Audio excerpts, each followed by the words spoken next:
எல்லாருக்கும் வணக்கம். Welcome to பிரியமுடன் குக் வித் லவ். இன்னைக்கு நம்ம பார்க்க போகிறது தக்காளி தோசை.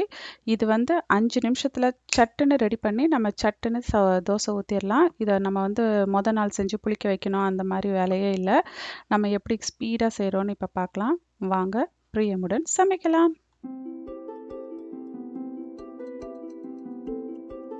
இப்போ ஒரு பெரிய மிக்ஸி ஜார் எடுத்துக்கோங்க.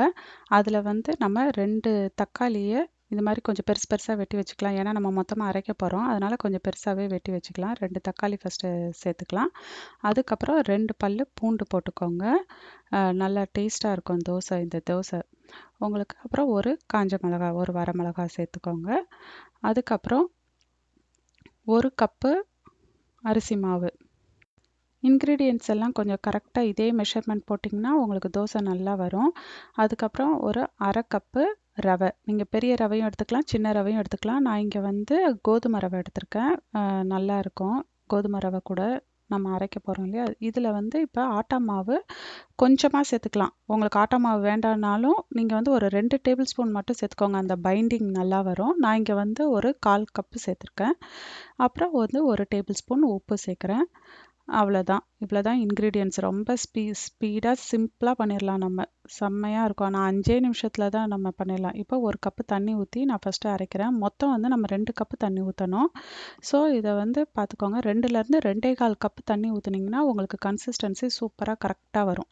முதல்ல 1 கப்பு ஊற்றுங்க தண்ணி, அதுக்கப்புறம் இன்னொரு கப்பும் ஊற்றிடுங்க உடனே.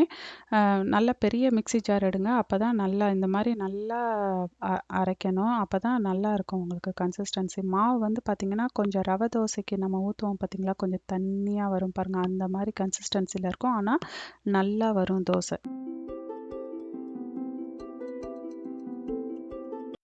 இப்போ 2 கப்பு தண்ணி ஊற்றி அந்த இன்க்ரீடியன்ட்ஸ் எல்லாம் அரைச்சிட்டு இந்த மாதிரி உங்களுக்கு இந்த மாதிரி கன்சிஸ்டன்சியில் வருது. இப்போ அந்த மிக்ஸி ஜாரை கழுவி, அதை தான் நான் 2.25 கப்புன்னு சொன்னேன். இதை கூட நம்ம லைட்டாக கொஞ்சம் 1/4 கப்பு தண்ணி ஊற்றி அலசி ஊற்றிக்கலாம்.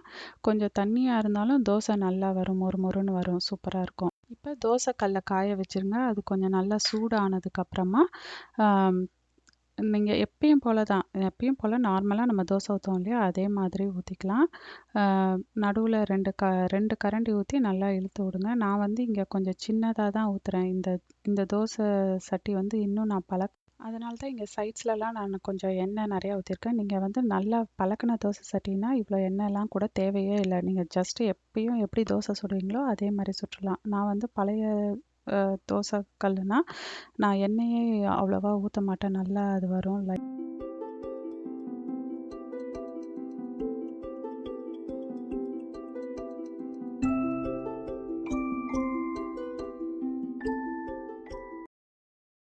அவ்வளோதான். எவ்வளோ சிம்பிளாக இந்த தக்காளி தோசை ரெடி ஆயிடுச்சு பாருங்கள். 5 நிமிஷம் தான். மாவு அரைச்சோம், இப்போ நம்ம ஊற்றிட்டோம். இப்போ நம்ம சாப்பிட போகிறோம். வாங்க பிரியமுடன் சுவைக்கலாம்.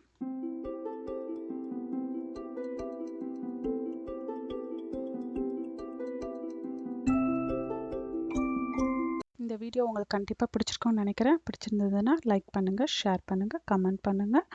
அப்படியே சப்ஸ்கிரைப் பண்ணுங்கள், உங்கள் ஃப்ரெண்ட்ஸ்க்கும் ஷேர் பண்ணுங்கள். நன்றி, வணக்கம். தேங்க்ஸ் ஃபார் வாட்சிங்.